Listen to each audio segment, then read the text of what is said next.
어머니, 이 검정봉지 사과랑 배는 시댁 거예요. 저보다기 한우 세트는 저희 친정 드릴 거니까 냉장고에 넣어두셨다가 갈 때 꼭 챙겨주세요. 그래. 나는 내 선물인 줄 알았네. 무슨 말씀이세요? 시골에서 뭐 한우 드실 일이나 있나요? 괜히 안 드시던 한우 고기 드시면 배탈 나요. 어머니는 튼튼하시잖아요. 괜히 욕심 부리실 필요 없어요. 그래도 내가 이렇게 챙겨주니 고맙다. 고맙긴요. 사과, 배도 안 사올 뻔했는데 가져온 걸로 감사하게 생각하세요. 어머니가 너무 욕심 많으신 거 아니에요? 요즘 늙으면 다 애된다더니 진짜 그러시네. 명절에 만난 시어머니와 며느리의 모습입니다. 무슨 사연이 있을까요? 사연 시작 전에 무료 구독 버튼 눌러주시고 좋아요, 알람 설정도 눌러주시면 재밌는 사연을 빠르게 만나보실 수 있습니다. 사연 들어보시고 어머니의 행동이 잘못됐다고 생각하신다면 댓글로 의견을 남겨주세요. 안녕하세요. 저는 60대 김영숙입니다. 지금은 시골에서 홀로 살고 있습니다. 아들은 결혼해서 서울에서 살고 있어요. 요즘 젊은 사람들은 바쁘기는 왜 이리도 바쁜지 얼굴 한 번 보기가 힘이 드네요. 그래도 명절에는 볼 수 있으니 매번 기대가 되고 설레입니다. 명절이 가까워지면 저는 부엌 창문을 먼저 닫습니다. 바람이 스며들고 산비탈 흙냄새가 코끝에 걸립니다. 맑아진 창에 제 얼굴이 비치면 중얼거립니다. 오늘은 웃어라, 기대는 하지 말자. 그래도 혹시나. 제 마음은 늘 그 새사이를 오갑니다. 평생 새벽에 일해 아들 하나 똑바로 키웠습니다. 그 아들이 38 도윤, 며느리 서리는 미소가 예뻤습니다. 그런데 그 미소는 저를 지나 먼 데를 보는 것 같았습니다. 전화벨 소리는 늘 짧게 울립니다. 어머니, 회의 들어가요? 어머니, 약속이 있어서. 그래, 건강만 해라 같은 말로 통화를 마칩니다. 통화 뒤에는 친정 이야기만 길게 나눴습니다. 이번에 친정 모임이 있어서요. 엄마 허리가 안 좋아. 제가 챙겨야 해요.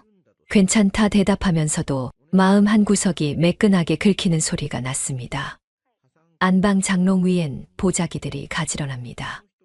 저는 초록 보자기를 꺼내 펼쳐봅니다. 올해는 제가 먼저 선물을 준비했습니다. 장에 가서 대추와 잣, 곶감과 밤을 좋은 걸로 담았습니다. 손님 오면 한상 바치고 갈 때 정성 담은 꾸러미라도 챙겨주고 싶었습니다.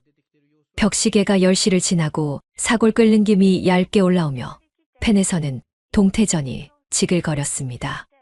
대문 밖에서 말순 여사 목소리가 들렸습니다. 며느리 내려온다면서요. 저는 앞치마를 털며 나갔습니다.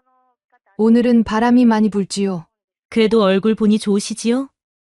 요즘은 명절에도 못 내려오는 집이 많다던데 영숙 씨는 복이야. 저는 웃었습니다. 이번에는 제대로 된 선물도 받겠지요. 제 귀가 먼저 놀랐습니다.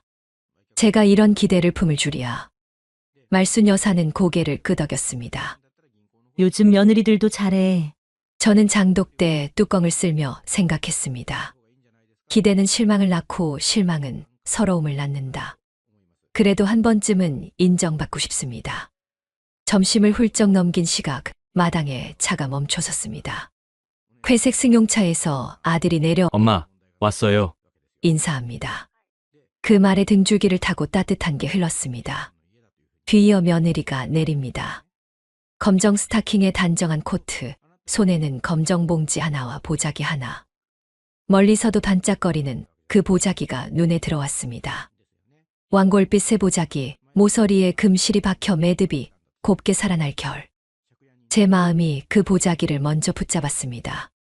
현관 문턱 앞에서 며느리가 웃었습니다. 어머니, 준비하시느라 고생 많으셨어요. 저는 손사래를 쳤습니다. 아들이 검정 봉지를 내밀었습니다. 과일 조금 사왔어요. 봉지를 받아 무게를 가늠하니 사과와 배가 며 잘 덜컹거렸습니다. 봉지보다는 상자가 선물의 모양새인데 하는 생각이 스쳤습니다. 그때 며느리가 보자기를 두 손으로 들어 보였습니다. 이건 좀 차가워서요. 냉장고에 바로 넣어도 될까요? 저 보자기야말로 오늘의 하이라이트겠지. 저는 그렇게 믿었습니다. 부엌으로 들어오니 햇빛이 싱크대 위로 길게 떨어져 있었습니다. 사골김이 비단처럼 흘렀습니다. 저는 며느리 손의 보자기를 받아들었습니다. 손끝으로 전해지는 냉기가 도톰했습니다. 고기겠구나, 한우겠구나, 마음이 먼저 달렸습니다. 설이나, 이건 내가 넣을게. 냉장고 문을 여는 순간 며느리가 부드럽게 말했습니다. 어머니, 이건 저희 친정 거예요. 저는 잘 잊어버려서요. 갈 때 꼭 챙겨주세요. 그 말이 제 귀에 들어오는데 세 박자쯤 걸렸습니다. 저는 보자기를 잡은 채로 멈추었습니다. 냉장고에 흰 불빛이 번졌고 반찬통 뚜껑들이 눌리는 소리가 환청처럼 들렸습니다. 제 손바닥은 그대로 얼어붙었습니다. 아, 그래. 친정에 좋은 걸 드려야지. 제 목소리는 제 것 같지 않았습니다. 며느리는 웃었습니다. 어머니가 제일 잘 챙겨주시니까 부탁드려요. 저희가 바빠서 깜빡할까봐. 고개를 끄덕이며 보자기를 맨 위칸에 눕혔습니다. 잼병이 딸깍 소리를 냈습니다. 검정 봉지를 열어 사과 하나를 꺼내니 붉은 껍질에 움푹 팬 자국이 보였습니다. 과일 칼로 껍질을 돌려 깎자 빨간 띠가 도마 위로 길게 누웠습니다. 저는 많이 하셨어요? 며느리가 의자에 앉아 묻습니다. 저는 펜 위에 동태전을 한 번 더 눌렀습니다. 이것만 붙이면 끝이야. 먹을 사람이 있어야 보람이지. 아들은 거실에서 TV를 켭니다. 화면 속 아나운서가 연휴 교통 소식을 전합니다. 며느리는 달력을 넘기는 소리를 냅니다. 내일 오전에 저희 잠깐 나가야 하는데 괜찮죠? 저는 괜찮다는 말을 올리려다 입술을 다물었습니다. 오늘만큼은, 이 집에서만큼은 나를 중심으로 바퀴가 굴러가면 좋겠다. 그런 마음이 모굴대를 스치고 올라왔습니다. 그러나 저는 다시 웃었습니다. 그래, 다녀와. 오랜만에 와서 나갈 생각부터 하다니 많이 서운했지만 내색하지 않았어요. 기름 냄새가 더 짙어졌습니다. 저는 환풍기를 켭니다. 며느리는 손거울로 볼에 광을 올립니다. 저는 도마를 씻고 그릇을 꺼내며 생각했습니다. 검정 봉지 과일과 금실 보자기의 온도 차이, 그 사이에 끼인 제 자리. 의자 하나만 더 들여놓아도 금세 밀려날 그늘진 끝자리였습니다. 창밖으로 까치가 울었습니다. 까치가 울면 반가운 손님이 온다던 말, 저는 오래 믿었습니다. 오늘은 까치 울음이 유난히 가까웠습니다. 정말 그 소리가 반가움이 아니라 경고처럼 들렸습니다. 저녁 준비가 끝나갈 즈음 말순 여사가 호박전을 들고 다시 들렀습니다. 맛만 보라고. 말순 여사는 부엌을 둘러보고 제 얼굴을 살폈습니다. 왜 표정이 영. 저는 고개를 저었습니다. 내가 좀 과민한가 봐. 사람 마음이 신호를 보낼 때가 있지. 그 말에 잠깐 가슴이 먹먹해졌습니다. 저는 손등에 밀가루를 훔치며 애써 웃었습니다. 별일 있나? 상 위에 음식이 오르고 아들과 며느리가 맞은편에 앉았습니다. 저는 사과를 깎아 돌려놓고 국을 떠주었습니다. 며느리는 전에 모서리를 톡 치며 웃었습니다. 역시 손맛이세요? 그 말의 끝이 부드러웠지만 제 귀에는 다른 소리가 섞여 들렸습니다. 냉장고 위칸에 눕혀둔 보자기의 냉기, 그 속의 반짝임. 저는 수저를 쥔 손에 힘을 주었습니다. 먹자. 먹을 땐 얘기 그만하고. 그날의 첫 숟가락이 이상하게도 목을 부드럽게 타고 내려가지 않았습니다. 저녁상을 차리고 앉았지만 제 마음은 이미 무거웠습니다. 국그릇에서 김이 오르는데도 손끝은 싸늘했고 며느리의 미소는 그 김 사이로 뿌옇게 일렁일 뿐이었습니다. 어머니, 이번에 친정에서 뭐 해드려야 해서요. 거긴 늘 한우들이거든요. 며느리가 아무렇지 않게 입을 떼었습니다. 그 말은 수저 위를 스치듯 지나갔지만 제 귀에는 돌멩이처럼 떨어졌습니다. 아들도 덩달아 맞장구를 쳤습니다. 설인이 엄마가 소고기를 좋아하시잖아요. 늘 챙겨드리니까. 제 숟가락이 국물 속에서 허우적거렸습니다. 순간 손에서 미끄러질 뻔했습니다. 늘 챙긴다니 속이 뒤집히는 걸 들키지 않으려 웃음을 걸었습니다. 그래, 친정이 가까우니 자주 챙길 수 있지. 전 부치는 기름 냄새가 방 안 가득 퍼졌지만 그 냄새 속에선 제 숨이 막히는 듯 했습니다. 며느리는 식탁 끝에 앉아 젓가락으로 전을 집으며 미소 지었고 곧장 자리에서 일어나 방으로 들어갔습니다. 어머니는 손이 빠르시니까 제가 하면 늦어요. 또 저는 뭐가 어딨는지 잘 몰라서요. 어머니가 직접 하시는 게 훨씬 나아요. 그 말은 마치 제 수고를 칭찬하는 듯 했지만 결국은 자기 손에 기름 묻히지 않으려는 핑계였음을 저는 잘 알았습니다. 부엌 창문 너머로 까치가 몇 번 울어댔습니다.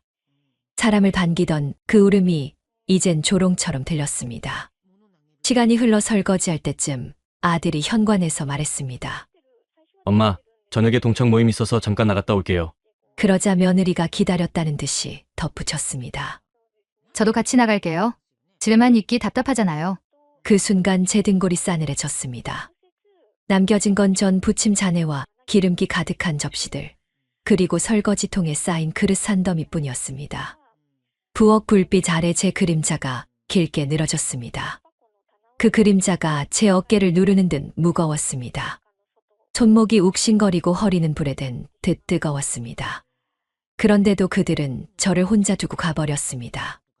밤이 깊어가고 부엌에서 마지막으로 정리하려는 순간 문틈 사이로 두 사람의 대화가 흘러들었습니다. 며느리 목소리는 낮았지만 또렷했습니다. 어머니는 욕심도 많으셔. 우리 친정 엄마들의 선물을 왜 욕심내셔? 이어지는 말은 칼끝 같았습니다. 늙으니까 점점 탐욕스러워지시네. 원래 나이 들면 애든다더니 진짜 그러시나 봐. 저는 그 자리에서 몸이 굳었습니다. 손에 쥔 수세미에서 거품이 뚝뚝 떨어졌습니다. 아들의 목소리도 이어졌습니다. 사과, 배도 안 사올 뻔했는데 그래도 가져왔으니 고마워해야 하는데. 그 말이 제 가슴을 쳤습니다. 마치 제가 고개 숙여 고마워해야 할 사람이라도 된 듯이. 설거지통 물결이 흔들렸습니다. 제 손이 덜덜 떨리며 그릇이 서로 부딪혔습니다. 눈물이 뺨을 타고 흘러내렸습니다. 그 순간 저는 평생을 떠올렸습니다. 비 오던 날 장터에서 젖은 신발을 신은 채 쌀자루를 쥐고 집에 돌아오던 제 모습. 밤새 재봉틀을 돌려 도윤 학비를 마련하던 손끝. 늘 웃으며 시댁 제사상을 차리던 제 땀내. 그 모든 게 한순간에 헛것이 된 듯 했습니다. 제가 원한 건 거창한 게 아니었습니다. 그저 인정받고 싶었고, 어머니, 수고 많으셨어요라는 진심 어린 말 한마디면 좋겠습니다. 그런데 그들은 저를 탐욕스럽다고 했습니다. 저는 방으로 들어와 이불 위에 털썩 앉았습니다.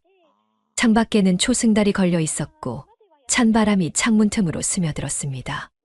제 몸은 뜨거운데 방 안 공기는 서늘했습니다. 불 꺼진 부엌에서는 여전히 기름 냄새가 맴돌았습니다. 그 속에서 저는 결심했습니다. 내 삶을 내 손으로 지켜야겠다. 더 이상은 저들의 눈치 속에서 검정 봉지와 금빛 보자기 사이에서 밀려나지 않으리라. 제 가슴속 깊이 단단한 결심이 서서히 자리 잡았습니다. 밤새 들었던 말이 귓가에서 떠나질 않았습니다. 늙으니까 욕심이 많아지셨네. 원래 나이 들면 애 된다더니. 그 말이 제 귀에 가시처럼 박혀 새벽까지 이불 속에서 천장을 바라보고만 있었습니다. 심장이 두근거려 한숨도 자지 못했지요. 동이틀 무렵 저는 부엌으로 나가 국을 다시 데우고 전을 달궜습니다. 기름이 지글거리는 소리에 제 속은 더 끓어올랐습니다. 그런데도 손길은 멈추지 않았습니다. 명절 아침 차려야 할 건 차려야 한다는 고집이 제 몸을 움직이고 있었습니다. 아침 햇살이 창가로 들어와 방 안을 환하게 밝혔을 때 아들이 졸린 얼굴로 나왔습니다. 엄마, 이렇게 일찍부터 또 준비하셨어요? 명절인데 이 정도는 해야지. 내 아버지 살아계셨으면 더 크게 했을 거야. 저는 웃으려 했지만 입꼬리가 제대로 오르지 않았습니다. 잠시 뒤 서린이가 방에서 나왔습니다. 머리를 단정하게 묶고 얇은 립스틱까지 발라 얼굴에 윤기가 번졌습니다. 어머니, 또 이렇게 수고를 저희는 간단히만 먹어도 되는데. 그 말은 겉보기엔 예의였지만 제 귀에는 괜히 쓸데없이 힘쓰신다는 의미로 들렸습니다. 저는 그저 이게 내 보람이다 하며 웃어 넘겼습니다. 그러나 손끝은 이미 차갑게 굳어 있었습니다. 조금 지나 친척들이 인사하러 찾아왔습니다. 마을에서 가까운 동서와 조카였습니다. 상 위에 차려진 전과 탕, 나물들을 보더니 동서가 감탄을 했습니다. 아이고 형님, 이렇게 다 차리셨구먼. 참 대단하다. 요즘 누가 이렇게 다 해? 조카도 곁에서 맞장구 쳤습니다. 큰 집은 달라요. 그래도 이런 날엔 역시 큰어머니 손맛을 봐야죠. 그 말에 잠시나마 마음이 풀렸습니다. 그래, 나도 아직 쓸모 있는 사람이지. 그런데 그 순간 며느리가 곁에서 부드럽게 웃으며 말했습니다. 어머니, 성격이 꼼꼼하시잖아요. 그래서 이렇게 다 차리시는 거예요. 저희는 사실 이렇게까지 안 해도 되는데 저희 친정에선 보통 간단히만 챙겨요. 요즘은 다 그렇게 하거든요. 동서의 미소가 순간 굳었습니다. 저는 그 자리에 얼어붙었습니다. 왜 하필 친척들 앞에서 친정 자랑을 덧붙이며 나를 은근히 깎아내려야 했을까요? 제 귀에는 다시 어젯밤 들었던 그 말이 메아리 쳤습니다. 욕심 많으시네. 늙으니까 애 같아지셔. 저는 국그릇을 내밀다 손이 덜덜 떨려 국물이 가장자리에 넘칠 뻔했습니다. 동서가 눈치를 챘는지 얼른 받아들며 웃었습니다. 에이, 며느님이 아직 젊으니까 그러는 거지. 나이 들면 이렇게 다 준비하는 게 얼마나 대단한 일인지 알게 돼요. 조카도 맞아요. 저희도 늘 고생하시는 거 알거든요. 라고 거들었습니다. 그때 말순 여사가 선물을 들고 들어왔습니다. 인사하러 잠깐 들렀어. 부엌을 둘러보던 말순 여사가 혀를 찼습니다. 아이고, 또 혼자 이 많은 걸 다 했어. 며느리가 좀 거들어야지. 순간 공기가 싸늘해졌습니다. 서린이의 미소가 어정쩡하게 굳었습니다. 저는 어머니가 워낙 손이 빠르셔서요. 괜히 제가 끼어들면 늦을까 봐요. 또 뭐가 어딨는지도 잘 모르고요. 말순 여사가 콧방귀를 뀌었습니다. 말은 잘도 한다. 늦으면 늦는 대로 배우는 거지. 며느리가 나서야 어머니가 덜 힘들지. 저는 그 순간 눈물이 왈칵 날 뻔했습니다. 대신 고개를 숙이고 그릇을 정리했습니다. 점심상이 차려지고 다 같이 앉았습니다. 아들이 맛있게 밥을 먹으며 말했습니다. 엄마, 역시 집밥이 최고예요. 그 말이 제게 잠시 위로가 되었지만 곧 며느리의 목소리가 이어졌습니다. 어머니는 정말 대단하세요. 하지만 저는 솔직히 이렇게까지 힘쓰시는 게 안쓰러워요. 요즘은 친정에서도 다들 편하게 살자고 하거든요. 굳이 이렇게 몸고생 안 해도 된다면서요. 그 말은 칭찬처럼 들렸지만 결국 고생은 고생일 뿐 쓸모없는 지지라는 비아냥이었습니다. 저는 손에 쥔 수저를 내려놓을 뻔하며 억지로 웃음을 지었습니다. 식사가 끝나자 서린이가 방으로 들어가 화장을 고치며 말했습니다. 어머니, 저희 오후에 잠깐 나갔다 올게요. 친구들이랑 약속이 있어서요. 아들이 곧장 맞장구 쳤습니다. 그래, 우리도 좀 다녀오자. 답답하잖아. 그들은 그렇게 나가버렸습니다. 남겨진 건 설거지통에 쌓인 그릇들, 그리고 기름때 낀 팬뿐이었습니다. 싱크대 앞에 서서 그릇을 씻는데 손에 힘이 풀려 그릇이 서로 부딪히며 소리를 냈습니다. 그 소리가 제 가슴 속 울음을 대신 내는 듯 컸습니다. 어젯밤 들었던 그 대사가 다시 귓가에 울렸습니다. 늙으니까 욕심이 많아지셨네. 며느리가 친척들 앞에서 꺼낸 자랑과 은근한 무시는 그 가시에 또 다른 날을 세운 듯 했습니다. 저는 그날 부엌 굴빛 아래 홀로 서서 마음속에 다짐했습니다. 그래, 이대로는 안 된다. 내가 평생을 바쳐 키운 집을 저들에게 순순히 내어줄 순 없어. 아직은 말하지 않았지만 제 안의 결심은 점점 굳어지고 있었습니다. 명절 이튿날 아침, 아직 부엌에는 전과 기름 냄새가 배어 있었습니다. 밤새 설거지를 마무리했는데도 손끝에선 기름기가 채 사라지지 않았습니다.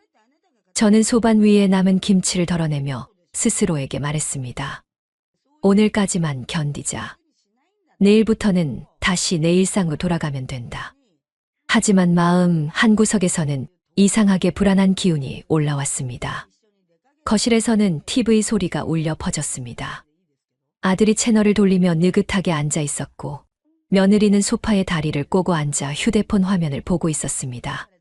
한동안 정막이 흐르더니 아들이 입을 열었습니다. 엄마, 어차피 저희가 살고 있는 집은 제 이름으로 돌려주실 거잖아요? 순간 제 손에 들린 젓가락이 탁 소리를 내며 상 위에 떨어졌습니다. 제가 아무 대답도 못하자 며느리가 잽싸게 말을 이었습니다.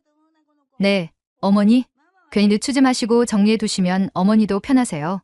요즘은 미리미리 증여하는 게 가장 현명하다잖아요. 그녀는 웃는 얼굴이었지만 목소리 끝에는 압박이 서려 있었습니다. 저는 차가운 숨을 들이마셨습니다. 어젯밤 문틈 사이로 흘러들던 그들의 대화가 다시 머릿속을 때렸습니다.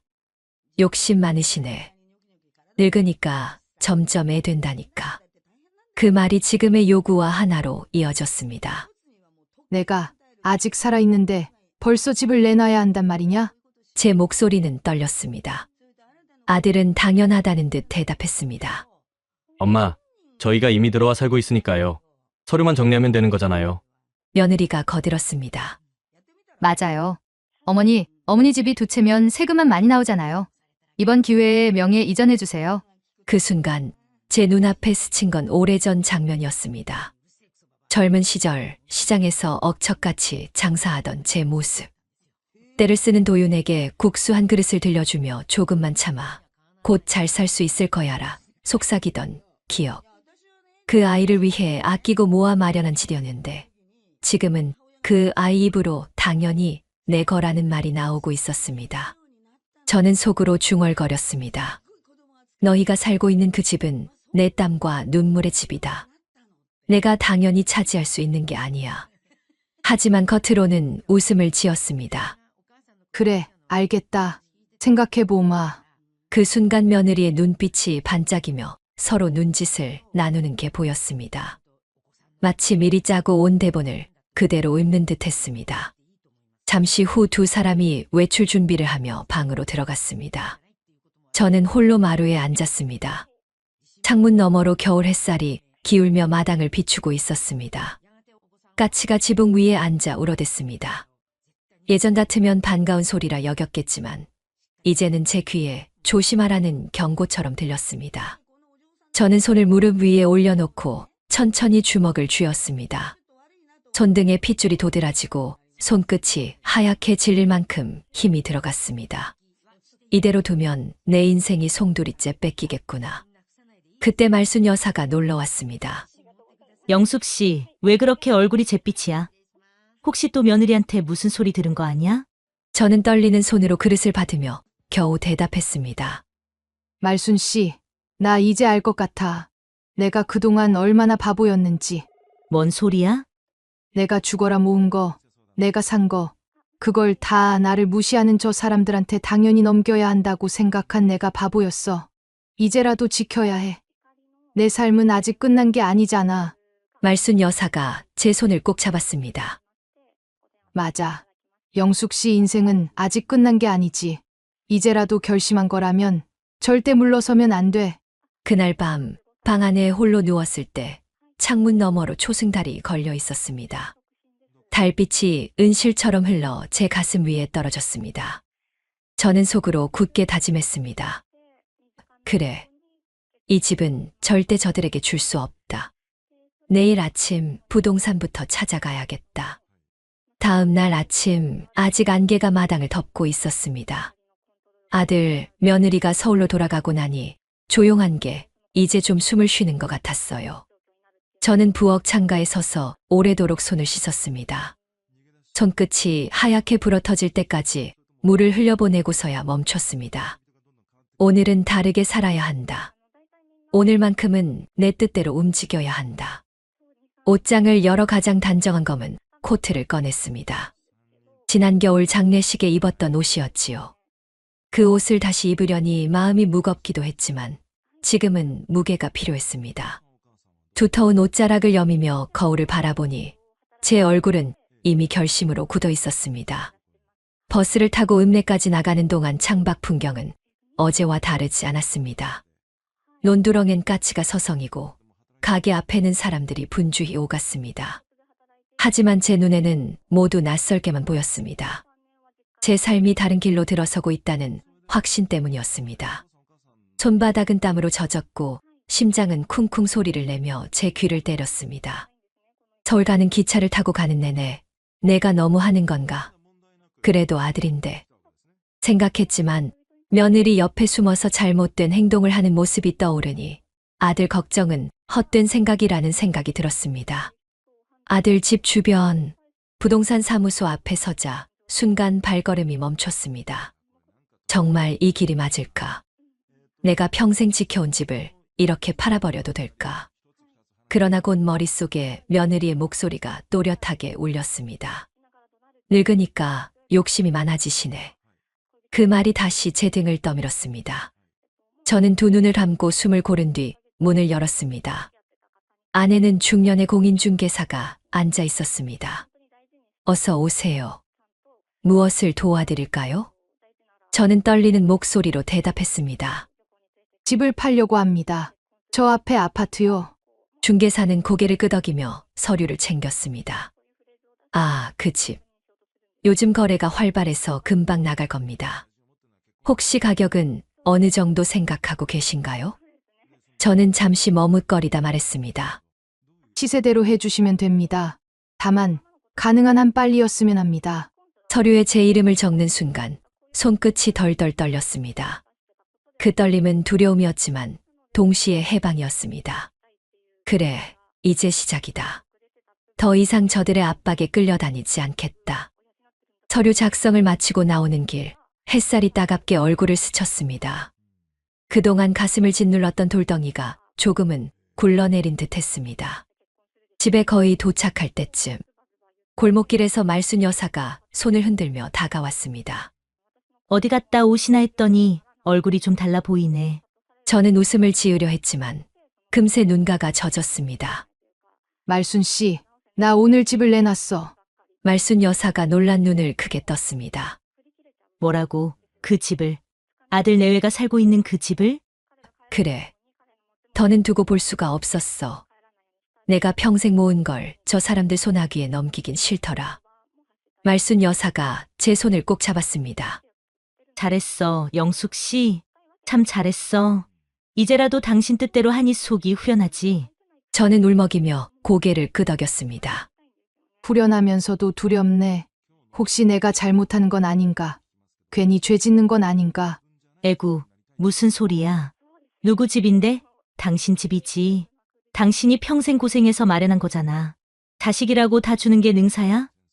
본인 인생을 지키는 게 먼저지. 그 말에 제 가슴이 뜨겁게 일렁였습니다. 겨울 바람이 불었지만 그 바람 속에서 제 마음은 처음으로 따뜻해졌습니다. 집에 도착해 대문을 여니 텅 빈 마당이 제게 속삭이는 것 같았습니다. 이제야 내가 나를 지키는구나. 저는 주저앉아 마당 흙을 한 줌 쥐었습니다. 손바닥에 닿은 차가운 흙이 오히려 뜨겁게 느껴졌습니다. 그날 밤 불 꺼진 방 안에서 혼자 앉아 창문을 열었습니다. 달빛이 은빛 강물처럼 흘러 들어왔습니다. 저는 속으로 조용히 중얼거렸습니다. 그래, 이제 됐다. 이제야 내 삶이 내 손에 돌아왔다. 며칠 뒤 부엌에서 콩을 고르던 제 손이 갑자기 멈췄습니다. 현관문이 벌컥 열리더니 발소리가 쿵쿵 울리며 거실로 다가왔습니다. 아들이 잔뜩 상기된 얼굴로 들어왔고 그 뒤를 따라 며느리가 헐레벌떡 달려왔습니다. 어머니, 이게 무슨 짓이에요? 며느리가 벌써 목소리를 높였습니다. 저는 고개를 들어 천천히 물었습니다. 무슨 짓이라니? 서울 아파트를 팔아버리시면 어떻게 해요? 거기 저희가 살고 있는데 어떻게 멋대로 그런 결정을 하실 수 있어요? 아들의 얼굴에도 당황이 가득했습니다. 엄마, 갑자기 왜 그러셨어요? 우리한테 한마디 상의도 없이 그 집은 당연히 제 앞으로 주실 줄 알았는데. 며느리가 기다렸다는 듯 말을 이어갔습니다. 그래요, 저희한테 주셨으면 저희도 안정되고 어머니도 편하셨을 텐데 왜 이렇게 자기 마음대로 하세요? 그 순간 제 안에서 오래 참아온 무언가가 뚝 끊어졌습니다. 저는 두 손을 무릎 위에 올리고 단호하게 말했습니다. 그 집은 내 이름으로 된 내 집이다. 내가 내 집을 파는 게 왜 멋대로가 되느냐? 그러자 며느리의 목소리는 더욱 거칠어졌습니다. 어머니, 참 욕심도 많으시네. 나이 드셔서 판단이 후해지신 거 아니에요? 원래 노인네들 그러잖아요. 괜히 별것 아닌 거 붙들고 놓질 못하고. 아들도 눈치를 보며 거들었습니다. 엄마, 솔직히 저희가 계속 살아온 집이잖아요. 그러니까 저희 몫이라고 생각하는 게 당연하죠. 저는 천천히 고개를 끄덕였습니다. 어머니, 어떻게 저희가 살고 있는 집을 팔아버리세요? 그건 저희 몫인데요. 저는 천천히 며느리를 노려보며 말을 뱉었습니다. 내 목, 내가 언제 나를 내 집안 어른으로 대접했냐? 명절마다 시댁엔 검정 봉지에 사과, 배 몇 알 던져놓고 내 친정엔 반짝이는 한우 세트 챙겨가던 내 모습이 아직도 눈에 선하다.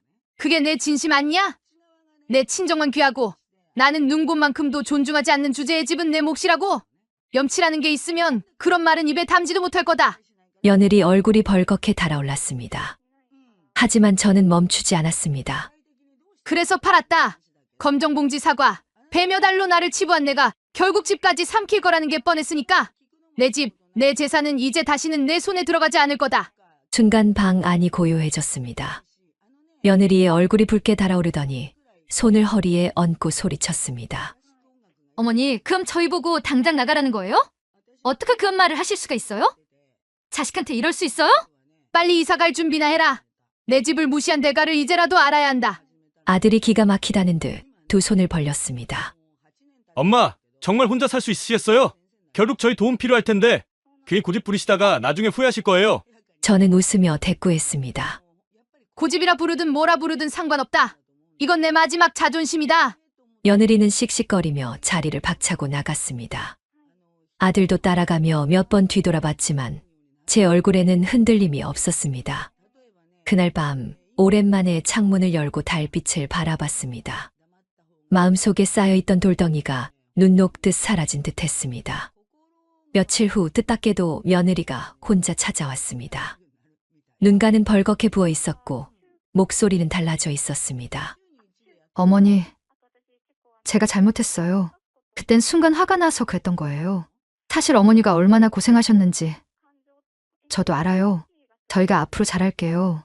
제발 집은 다시 돌려주세요. 저는 한참 동안 그녀를 바라보다 천천히 고개를 저었습니다.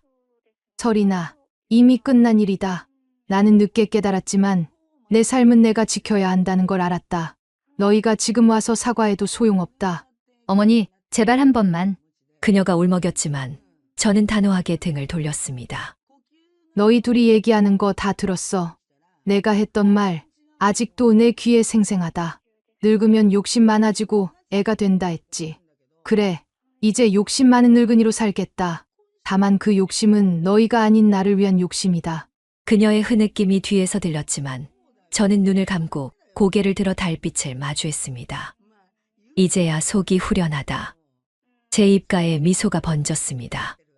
저는 방문을 닫고 홀로 부엌에 앉았습니다. 달빛이 창문을 통해 들어와 바닥에 고요히 내려앉았습니다. 평생 자식 위해 바치던 삶이 떠올랐습니다. 젊은 날 장사 끝내고 무거운 장바구니를 들고 휘청거리던 제 옆에는 아무도 없었습니다. 그래도 아들 하나 잘 키워보겠다는 마음 하나로 버텼습니다.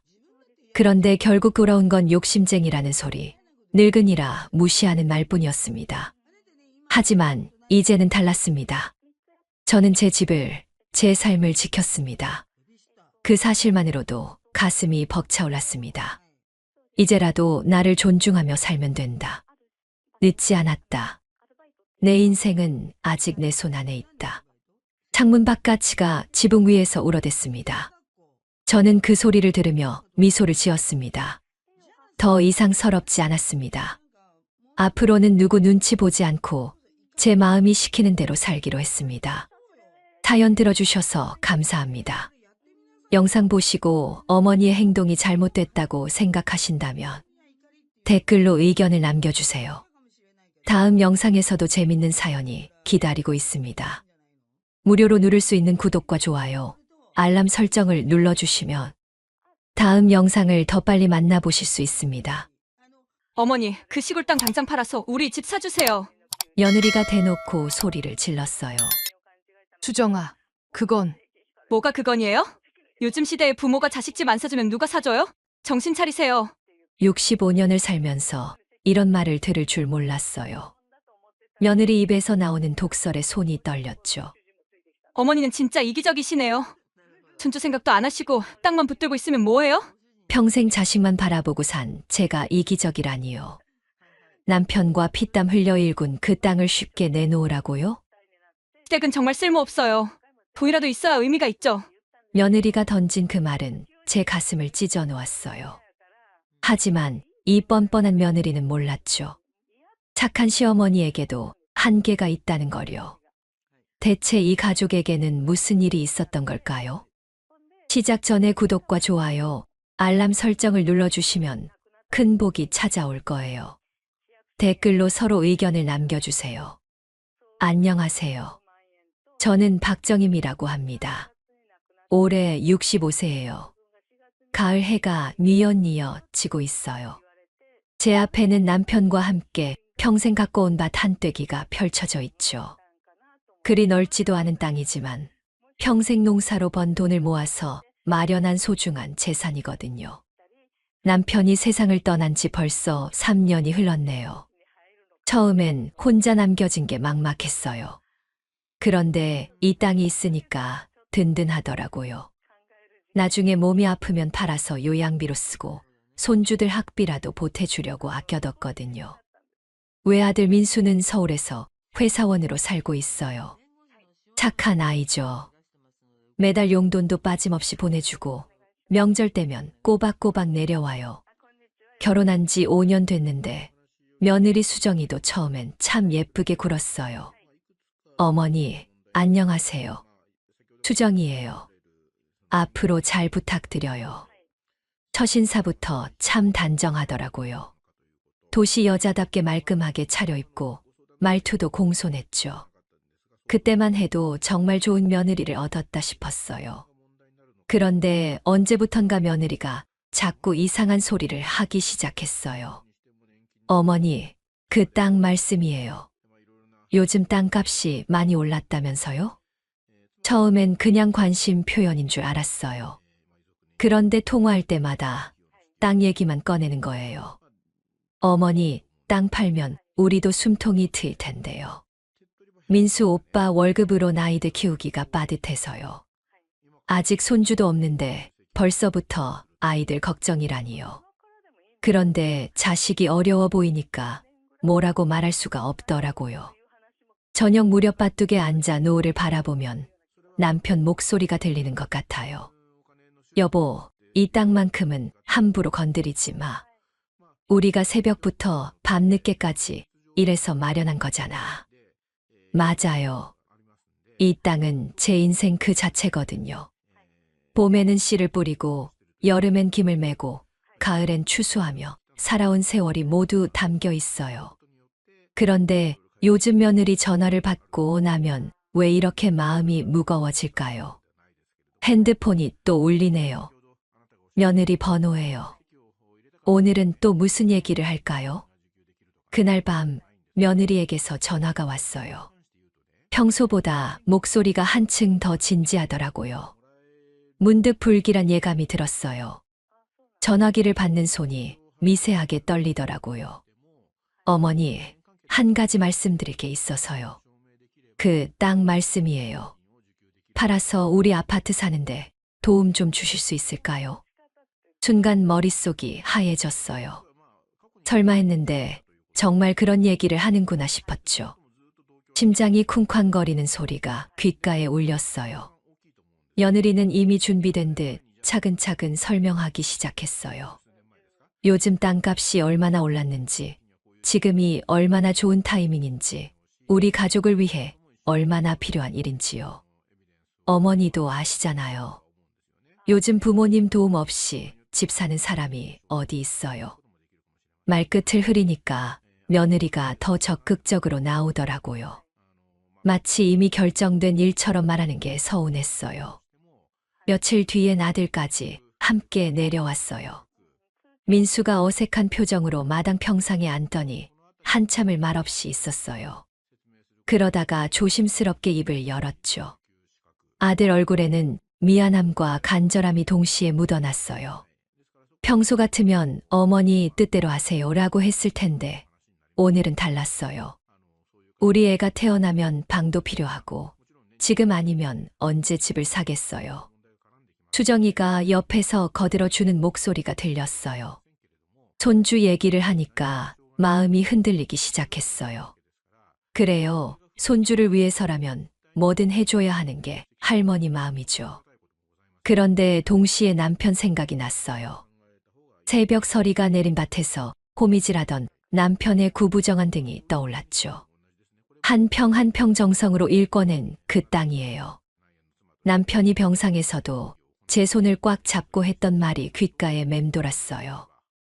아들과 며느리 앞에서 제 마음을 솔직히 말했어요. 노후를 생각해야 한다고. 그 땅이 제게는 전부라고요. 그러자 수정이 얼굴이 확 굳어지더라고요. 눈빛이 차갑게 변하는 게 보였어요. 결국 어머니는 자기 살궁리만 하시는군요. 그 말을 들은 순간 등골이 서늘해졌어요. 평생 자식 위해 살아온 제가 자기 살궁리만 한다니요. 가슴이 답답해서 숨쉬기가 힘들었어요. 며느리 목소리가 점점 차가워지는 게 느껴졌어요.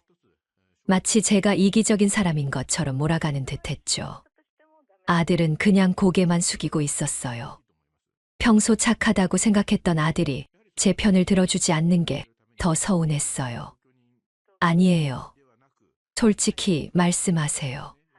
어머니는 우리보다 땅이 더 소중하시잖아요. 며느리가 던진 그 말은 제 가슴에 비수처럼 꽂혔어요. 손주도 아들도 물론 소중하죠. 하지만 그 땅은 제 인생 자체거든요. 그날 밤 혼자 방에 앉아 창밖을 바라봤어요. 달빛에 비친 밭이 남편 얼굴처럼 보이더라고요. 남편이 살아있다면 뭐라고 했을까요? 정말 이 땅을 팔아야 할까요? 며느리 말대로 제가 이기적인 걸까요? 손주 때문에라도 제 모든 걸 내줘야 하는 걸까요? 그런데 왜 이렇게 마음이 아픈지 모르겠어요. 뭔가 잘못되어 가고 있다는 생각이 자꾸 들었어요. 그 일이 있고 며칠 뒤 이상한 소문이 들리기 시작했어요. 마을 이웃 춘의 언니가 장에서 돌아오더니 제게 조심스럽게 말하더라고요. 정임아, 너희 며느리가 읍내에서 이상한 소리 하고 다닌다던데. 가슴이 철렁 내려앉았어요. 무슨 소리인지 물어보니 수정이가 미용실에서, 시어머니는 시골 구두쇠예요. 손주 위에서도 땅 한 떼기 안 내놓으려고 해요. 라고 말하고 다녔다는 거예요. 얼굴이 화끈거렸어요. 평생 남한테 손가락질 받으며 살지 않았는데 하루아침에 구두쇠 소리를 듣게 되다니요. 그런데 더 충격적인 건 며칠 뒤 아들에게서 온 전화였어요. 엄마, 좀 도와줘야 우리도 숨 좀 쉬지. 자식을 위해서 희생도 못하냐? 정말 엄마 맞냐? 제 귀를 의심했어요. 제가 낳아 기른 아들 입에서 그런 말이 나올 줄이야. 목소리는 평소보다 거칠었고 마치 제가 무슨 큰 죄라도 지은 것처럼 다그치더라고요. 민수야, 엄마가 언제 자식 도움 안 줬냐? 그럼 지금이라도 도와주세요. 땅 하나 팔아주는 게 그렇게 어려워요? 아들 목소리에는 짜증과 원망이 가득했어요. 평생 들어본 적 없는 차가운 말투였죠. 전화를 끊고 나서 며칠 동안 밥이 목으로 넘어가지 않았어요. 가슴 한구석이 계속 아리더라고요. 밤에는 잠도 제대로 못 이뤘어요. 마을 이웃들이 하나둘 위로하러 왔어요. 정임아, 요즘 젊은 것들은 부모 등골 빼먹는 게 당연하다고 생각해. 너무 상심하지 마. 춘의 언니가 제 어깨를 토닥이며 말했어요. 다른 이웃들도 고개를 끄덕이며 맞장구를 쳤죠. 땅은 내 노후 자금이야. 함부로 내줄 게 아니야. 위로의 말들이었지만 마음 한구석은 여전히 시렸어요. 내가 정말 이기적인 어머니인 걸까 하는 생각이 자꾸 들었거든요. 그런데 며칠 뒤 정말 충격적인 일이 벌어졌어요. 화장실에 가려고 마당을 지나는데 부엌 창문 너머로 며느리 목소리가 들렸어요. 누군가와 통화하고 있었나 봐요. 시댁은 다 쓸모없어요.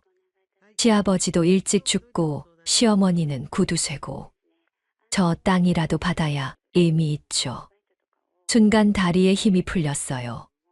화장실 가던 발걸음이 그대로 멈춰버렸죠. 땅 하나 팔아주는 것도 아까워하면서 무슨 할머니 노릇을 하겠어요? 솔직히 우리 애 낳으면 육아비도 많이 들 텐데. 며느리는 계속 말하고 있었어요. 제가 얼마나 인색한지, 요즘 시대에 그런 생각을 하는 게 얼마나 구시대적인지요. 아무튼 끝까지 안 내놓으면 저희도 방법이 있어요. 민수 오빠가 외아들이잖아요. 그 말을 듣는 순간 온몸이 떨려왔어요. 무슨 방법이라는 건지 정확히는 모르겠지만 섬뜩한 기분이 들었어요. 조용히 뒷걸음질 쳐서 방으로 돌아왔어요. 침대에 주저앉으니 눈물이 날 것 같았지만 이상하게 눈물은 나오지 않더라고요. 대신 깊은 한숨만 계속 나왔어요. 그때 깨달았어요. 이제 저 애들을 믿으면 안 되겠다는 걸요. 남편 영정 앞에 앉아 중얼거렸어요. 여보, 어떻게 해야 할까요? 우리 아들이 이렇게 변할 줄 몰랐어요. 영정 속 남편은 그저 따뜻하게 웃고 있을 뿐이었어요. 하지만 마음속 깊은 곳에서 남편 목소리가 들리는 것 같았어요. 여보, 이제 내 뜻대로 해. 더 이상 당하고만 있지 마. 그날 밤부터 제 마음속에 뭔가 단단한 것이 생기기 시작했어요. 며칠을 고민하다가 용기를 내서 서울로 올라가기로 했어요. 땅 파는 것에 대해 아들과 제대로 의논도 하고 손주 얼굴도 보고 싶었거든요. 새벽 첫차 버스를 타고 올라가는 길, 가슴이 두근거렸어요. 어쩌면 제가 너무 고집을 부린 건 아닐까 하는 생각도 들었죠. 아들네 집 앞에 도착해서 인터폰을 눌렀어요. 수정아, 엄마야. 깜짝 방문이네. 그런데 며느리 목소리가 이상하게 차가웠어요. 어머니, 오늘은 친구들이 와요. 어머니 오시면 좀 곤란해요. 순간 머릿속이 하얘졌어요. 무슨 말인지 이해가 안 되더라고요. 그럼 조금만 있다가 갈게. 민수는 있니? 민수 오빠는 회사 가셨어요. 어머니, 정말 오늘은 안 돼요. 친구들이 이미 오고 있어서요. 문 너머로 며느리 목소리만 들릴 뿐 문은 끝내 열리지 않았어요. 설마 이런 일이 있을 줄 몰랐죠. 제가 무슨 남인가요? 손주 할머니인데 말이에요. 그럼 언제 다시 올까? 다음에 미리 연락하고 오세요. 그 말을 끝으로 인터폰 소리도 끊어졌어요. 아파트 복도에 혼자 서 있으니까 정말 초라한 기분이 들었어요. 평생 이런 모욕을 당해본 적이 없었거든요. 엘리베이터를 타고 내려오는데 다리가 후들후들 떨렸어요. 아파트 단지를 나오면서 뒤돌아봤지만 며느리는 창문에서 내다보지도 않더라고요. 버스 정류장까지 걸어가는 동안 마음이 무너져 내렸어요. 혈육인 아들이 살고 있는 집에서 쫓겨나다니요. 그것도 며느리, 친구들이 온다는 이유로요. 버스에 올라타서 창밖을 바라보니 눈물이 핑 돌았어요. 하지만 울지는 않았어요. 대신 마음속 깊은 곳에서 뭔가 딱딱하게 굳어지는 걸 느꼈죠. 버스가 시골로 향하는 동안 계속 생각했어요. 제가 뭘 잘못했길래 이런 대우를 받아야 하는 건지요. 평생 자식만 바라보고 살았는데 이제는 손님 취급도 못 받는구나 싶었어요. 땅 판다고 해도 이제 주기 싫어. 버스 안에서 혼잣말이 나왔어요. 옆자리 할머니가 저를 이상하게 쳐다봤지만 신경 쓰지 않았어요. 집에 도착해서 문을 열고 들어서니 남편 영정이 보였어요. 평소 같으면 다녀왔습니다라고 인사했을 텐데 그날은 그냥 주저앉았어요. 저녁도 안 먹고 남편의 유품이 든 상자를 꺼냈어요. 낡은 호미, 작업복, 그리고 땅 등기부등본이 나왔죠. 등기부등본을 보니 남편과 제 이름이 나란히 적혀 있었어요. 여보, 이 땅은 당신이 피땀으로 지킨 거야. 함부로 내줄 수 없어. 영정 속 남편에게 말하니 가슴이 뜨거워졌어요. 남편이 새벽 이슬을 맞으며 밭일하던 모습이 떠올랐죠. 점심도 못 먹고 일하며 한 평씩 늘려간 그 땅이에요. 저 애들이 나를 우습게 보는구나. 이제 알겠어. 그때까지는 혹시 제가 이기적인 건 아닐까 하는 마음도 있었어요. 하지만 오늘 일로 완전히 깨달았죠. 저는 그들에게 그냥 돈 주머니일 뿐이라는 걸요. 밤늦게까지 남편 유품을 하나하나 들여다봤어요. 낡은 장갑, 녹슨 낫, 해진 모자까지요. 모든 게 땀 냄새와 흘 냄새가 밴 소중한 추억들이었어요. 그날 밤 처음으로 마음이 단단해졌어요. 더 이상 눈치 보지 않기로 했어요. 며느리가 뭐라고 하든 아들이 뭐라고 하든 상관없어요. 이제 내 마음대로 할 거야. 영정을 바라보며 중얼거렸어요. 남편이 고개를 끄덕이는 것 같았어요. 그 순간부터 마음속에 뭔가 새로운 계획이 싹트기 시작했어요.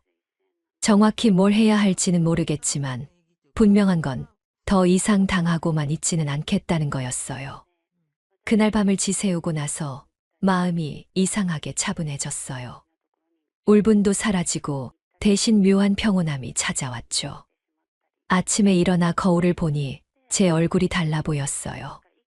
어제까지의 초조함이나 불안함은 온데간데 없고 뭔가 결심한 사람의 얼굴이더라고요. 며느리에게 전화를 걸었어요. 수정아, 그래. 팔자.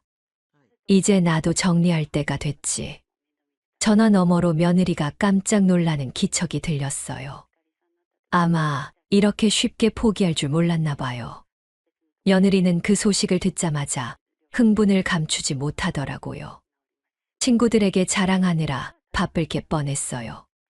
마을에서도 소문이 금세 퍼졌죠. 하지만 제게는 다른 계획이 있었어요. 이틀 뒤 읍내 부동산 사무소에 조용히 들렀어요. 사장님이 반갑게 맞아주더라고요. 어머니, 정말 파신 거예요? 네, 팝니다. 하지만 조건이 있어요. 계약서를 작성하면서 제 요구사항을 차근차근 설명했어요. 매매 대금을 두 부분으로 나누고 싶다고 했죠. 한 달 전에 미리 둘러본 요양병원이 있었어요. 시설도 좋고 직원들도 친절했거든요. 매매 대금의 절반을 그 병원에 장기 기부금으로 예치했어요. 나중에 제가 갈 곳이니까 그 병원이 더 좋아져야죠. 부동산 사장님이 제 뜻을 이해하고 모든 절차를 도와주었어요. 나머지 절반으로는 읍내에 있는 작은 아파트를 샀어요. 그리고 바로 주택연금에 가입했죠. 이제 매달 연금처럼 생활비가 나와요. 죽을 때까지 걱정 없겠네요. 모든 절차를 마치고 집에 돌아오니 마음이 후련했어요. 며느리는 꿈에도 모르겠지만 땅은 팔렸어도 그 돈은 한 푼도 손에 닿을 수 없게 되었거든요. 그날 저녁 오랜만에 마을 친구들을 불렀어요. 춘혜 언니를 비롯해서 동네 할머니들이 모였죠. 어머, 정임아. 무슨 좋은 일 있냐? 얼굴이 환해 보이네. 그냥 마음이 편해져서요. 오늘은 제가 맛있는 거 해드릴게요. 정성껏 음식을 준비했어요. 나물도 무치고 전도 부치고 국도 끓였죠. 오랜만에 요리하는 재미가 있더라고요. 친구들과 함께 밥을 먹으며 웃고 떠드니 정말 오랜만에 속이 시원했어요. 그동안 얼마나 마음고생을 했는지 새삼 깨달았죠. 정임아, 땅 팔았다면서 잘했어. 이제 마음 편하게 살아. 춘혜 언니가 제 어깨를 두드리며 말했어요. 다른 친구들도 고개를 끄덕였죠. 며느리는 주말마다 전화를 걸어왔어요. 언제 돈이 들어오냐며 은근히 재촉하더라고요. 어머니, 계약은 언제 완료돼요? 기다려라. 조용히 지내자꾸나. 제가 웃으며 대답하니 며느리도 별말 없이 전화를 끊었어요. 아마 곧 큰 돈이 들어올 거라고 생각하고 있을 거예요. 아들도 가끔 안부 전화를 했지만 예전 같은 다그치는 톤은 사라졌어요. 어머니가 땅을 파니까 이제 착한 아들로 돌아온 거죠. 저녁 무렵 마당에 나가 석양을 바라보니 마음이 평화로웠어요. 그동안 얼마나 스트레스를 받았는지 이제야 편안함을 느끼네요. 남편 영정 앞에 앉아 말했어요. 여보, 이제 우리 땅은 안전해졌어요. 저 애들 손에는 절대 안 넘어가요. 영정 속 남편이 고개를 끄덕이는 것 같았어요. 그날 밤 처음으로 깊게 잤어요. 꿈에서도 웃고 있더라고요. 내일부터는 정말 새로운 삶이 시작될 것 같았어요. 며느리가 진실을 알게 되는 날이 기다려지더라고요. 그때 어떤 표정을 지을지 벌써부터 궁금했어요. 이제 진짜 내 인생을 살아볼까? 혼잣말을 하며 잠자리에 들었어요. 마음속 깊은 곳에서 묵직한 만족감이 올라오더라고요. 며느리가 진실을 알아챈 건 일주일 뒤였어요. 그날 오후 갑자기 울려대는 전화벨 소리에 깜짝 놀랐어요. 화면에 며느리 이름이 떠 있더라고요. 어머니, 이게 무슨 일이에요? 목소리부터 다급하고 화가 나 있었어요. 아마 부동산에 가서 확인했나 봐요. 수정아, 무슨 일이냐? 땅 팔아서 요양병원에 기부했다는 게 정말이에요? 이건 말도 안 돼요. 며느리 목소리가 점점 높아졌어요. 숨소리도 거칠어지고 있었죠. 가족인데 어떻게 남한테 줘요? 우리 생각은 안 하세요. 전화 너머로 며느리가 울먹이는 소리까지 들렸어요. 하지만 제 마음은 평온했어요. 수정아, 그 땅은 내 남편의 인생이고 내 노후야. 내 집이 아니라. 조용히 말했지만 목소리에는 단호함이 배어 있었어요. 그럼 우린 어떻게 해요? 집은 언제 사요? 그건 너희가 알아서 할 일이지. 그 말을 끝으로 전화를 끊었어요. 며느리가 다시 걸어왔지만 받지 않았죠. 1시간 뒤에는 아들에게서 전화가 왔어요. 엄마, 정말 그렇게 하신 거예요. 민수 목소리에는 당황스러움이 가득했어요. 하지만 화를 내지는 않더라고요. 이미 법적으로 완결된 상태라는 걸 알고 있었을 거예요. 그래, 그렇게 했다. 엄마, 그래도 우리한테 한 말씀 하시지. 너희가 언제 엄마 말을 들었냐? 아들이 할 말을 잃은 듯 잠시 침묵이 흘렀어요. 며칠 뒤부터 마을에 이상한 소문이 돌기 시작했어요. 며느리가 여기저기 전화해서 시어머니 욕을 하고 다닌다는 거였어요. 춘혜 언니가 안타까운 표정으로 말해줬어요. 정임아, 너희 며느리가 미용실에서 시어머니가 불효한 아들 만들었다고 하더래. 하지만 마을 사람들 반응은 예상과 달랐어요. 요즘 며느리들이 너무 나가는 거 아냐? 시어머니, 땅까지 탐내다니. 정임이가 잘했지. 자기 노후는 자기가 챙겨야지. 오히려 제 편을 들어주는 사람들이 더 많았어요. 며느리가 아무리 떠들어봐야 소용없었죠. 며느리는 계속 주변 사람들에게 하소연했나 봐요. 하지만 점점 사람들이 등을 돌리기 시작했어요. 너무 노골적으로 돈 얘기만 하니까 보기 안 좋았던 거죠. 시어머니가 우리 집 살 돈을 남한테 줬어요. 이런 게 어디 있어요? 그런 말을 들은 사람들은 도리어 며느리를 이상하게 봤다더라고요. 한편 저는 마을 복지관에 나가기 시작했어요. 손수건 만들기 봉사를 신청했죠. 바느질을 좋아했는데 오랜만에 하니까 재미있더라고요. 복지관에서 만난 할머니들과 수다를 떨며 웃고 있으니 마음이 한결 가벼워졌어요. 정임 씨, 요즘 표정이 정말 밝아졌네요. 복지관 선생님이 말하니까 다른 할머니들도 고개를 끄덕였어요. 마음이 편해져서 그래요. 정말 그랬어요. 그동안 얼마나 스트레스를 받고 살았는지 이제 와서 깨닫게 되더라고요.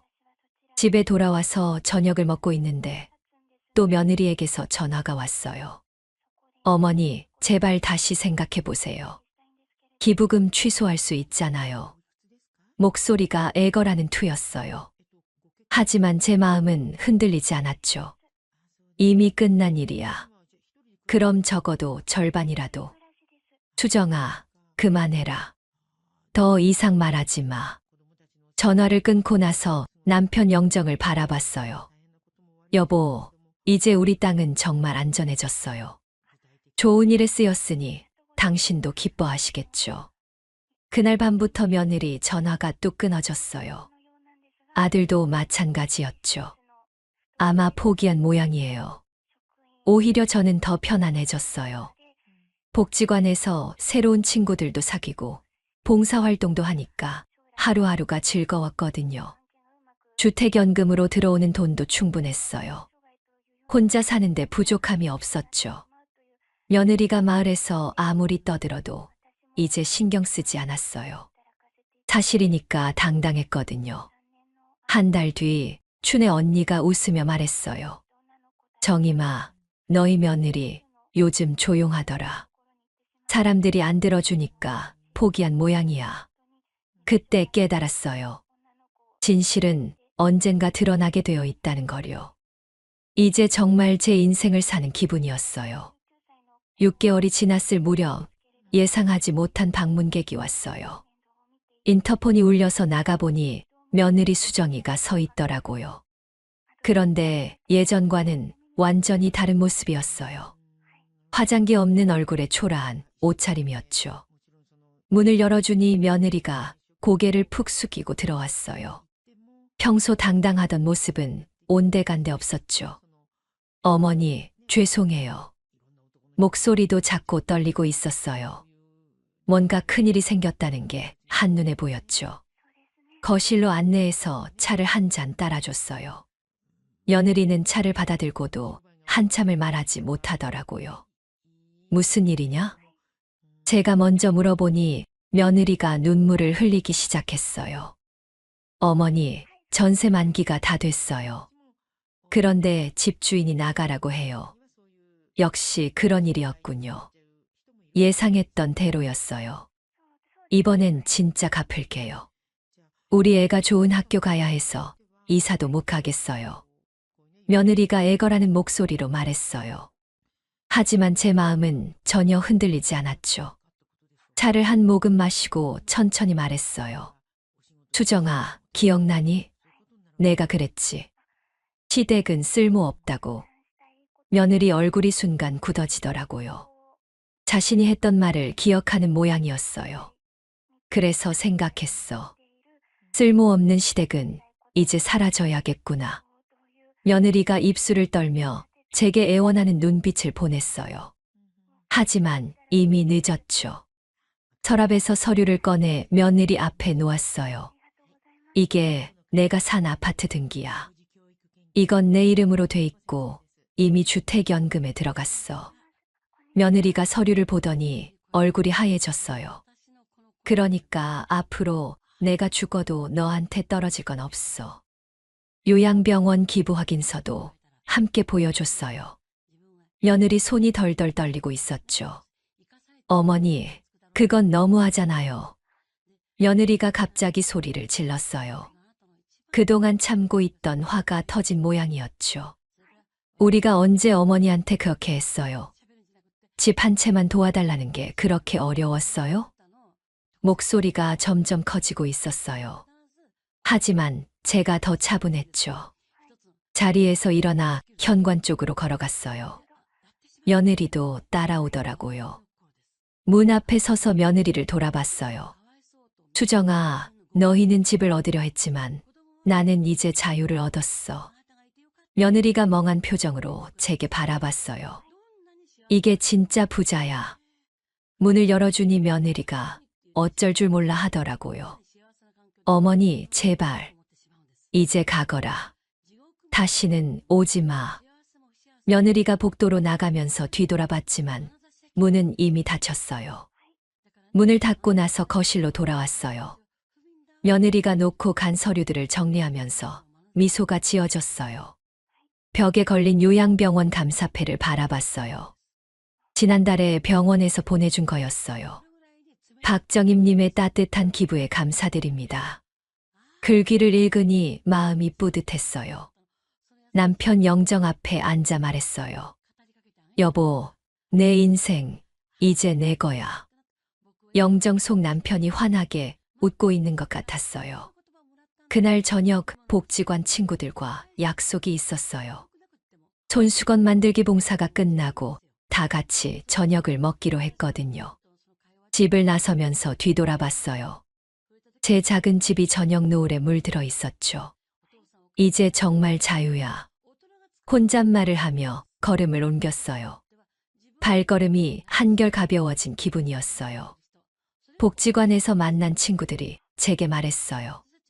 정임 씨, 요즘 정말 행복해 보여요. 그럼요. 이제 제 마음대로 살거든요. 다들 웃으며 고개를 끄덕였어요. 그 웃음 속에는 진정한 평화가 있었어요. 그날 밤 집에 돌아와 침대에 누워 생각했어요. 처음엔 땅을 뺏기는 것 같아 억울했는데 결국 제가 모든 걸 지킬 수 있었어요. 며느리는 앞으로 어떻게 살까요?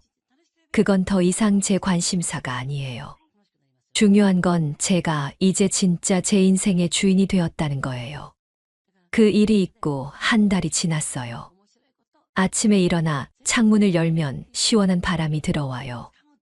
예전 같으면 며느리 전화가 올까봐 핸드폰만 보고 있었는데 이제는 그런 걱정이 없어요. 주택연금으로 매달 들어오는 돈은 혼자 사는데 충분했어요. 생활비 걱정 없이 하루하루를 보내니 이렇게 편할 수가 없더라고요. 복지관에 나가는 게 하루 중 가장 즐거운 시간이에요. 손수건 만들기 봉사도 하고 친구들과 수다도 떨고요. 오늘도 복지관에서 춘혜 언니와 복순 언니를 만났어요.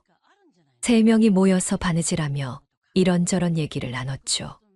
정임아, 요즘 정말 얼굴이 환해졌네. 젊어진 것 같아.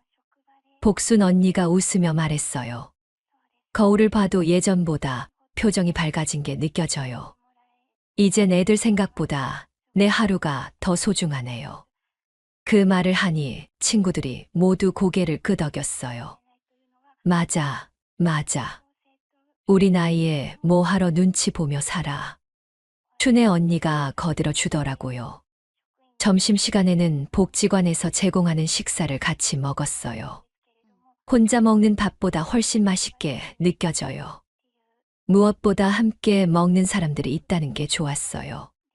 오후에는 복지관 텃밭에서 일했어요. 상추도 심고 토마토도 심었죠. 흙을 만지니 남편과 함께 농사 짓던 시절이 생각났어요. 그때는 힘들었는데 지금은 그리운 추억이 되었네요. 집에 돌아오는 길에 마을 사람들과 인사를 나눴어요. 다들 제게 따뜻하게 대해 주었어요. 정임 씨, 잘했어요. 요즘 젊은 사람들은 부모 우습게 봐. 동네 슈퍼 사장님이 말하니 다른 사람들도 고개를 끄덕였어요. 며느리가 마을에서 떠든 소문은 이미 다 사라졌어요. 오히려 사람들이 제 편을 들어주고 있었죠. 집에 도착해서 저녁을 간단히 차려 먹었어요. 예전에는 혼자 먹는 밥이 서글펐는데 이제는 평온해요. 식사를 마치고 마당에 나가 석양을 바라봤어요. 남편과 함께 가꾸던 밭자리에는 이제 작은 화단이 있어요. 코스모스와 해바라기를 심어놨죠. 남편 영정 앞에 앉아 오늘 있었던 일들을 이야기했어요. 여보, 오늘 복지관에서 새로운 할머니도 만났어요. 참 좋은 분이더라고요. 영정 속 남편이 웃고 있는 것 같았어요. 저녁 뉴스를 보다가 며느리 생각이 났어요. 요즘 어떻게 지내고 있을까요? 며칠 전 춘혜 언니에게서 들은 얘기로는 며느리가 결국 친정에 얹혀 살고 있다더라고요. 주변에서는 손가락질을 받고 있다고 하네요. 시어머니한테 그렇게 했으니까 당연하지. 사람들이 그렇게 말한다더라고요. 사실 며느리가 불쌍하다는 생각이 들기도 해요. 하지만 그건 며느리가 선택한 길이에요. 제가 책임질 일은 아니죠. 밤에 침대에 누워 천장을 바라보며 생각했어요. 1년 전까지만 해도 며느리 눈치 보며 불안했는데 지금은 이렇게 평온하니 신기해요. 주택연금 통장을 확인해 보니 이번 달 돈도 정확히 들어와 있었어요. 죽을 때까지 이렇게 받을 수 있다니 정말 잘한 선택인 것 같아요. 요양병원에서도 가끔 안부 전화를 해줘요. 제가 기부한 돈으로 시설을 새로 단장했다고 하더라고요. 나중에 제가 그 병원에 가게 되면 좋은 환경에서 지낼 수 있을 거예요. 휴대폰을 보니 아들에게서 온 문자가 있었어요. 엄마, 안녕하세요. 건강하게 지내세요. 간단한 인사말이었지만 예전처럼 돈 얘기는 없더라고요. 아마 포기한 모양이에요. 답장은 하지 않았어요. 굳이 그럴 필요가 없었거든요. 다음 주에는 복지관에서 야외 나들이를 간다고 해요. 친구들과 함께 공원에 가서 도시락도 먹고 사진도 찍을 예정이에요. 벌써부터 기대돼요. 예전에는 아들 가족 눈치 보느라 어디 나가기도 힘들었는데 이제는 마음껏 할 수 있어요. 창밖을 보니 달이 환하게 떠 있었어요. 남편과 함께 보던 그 달이에요. 여보, 고마워요. 당신이 일궈준 땅 덕분에 이렇게 편하게 살고 있어요. 남편 목소리가 들리는 것 같았어요. 잘했어, 여보. 이제 내 마음대로 살아. 눈물이 핑 돌았지만 슬픈 눈물은 아니었어요. 감사한 마음에서 나온 눈물이었죠. 그 순간 깨달았어요. 그 땅은 단순한 돈이 아니었어요.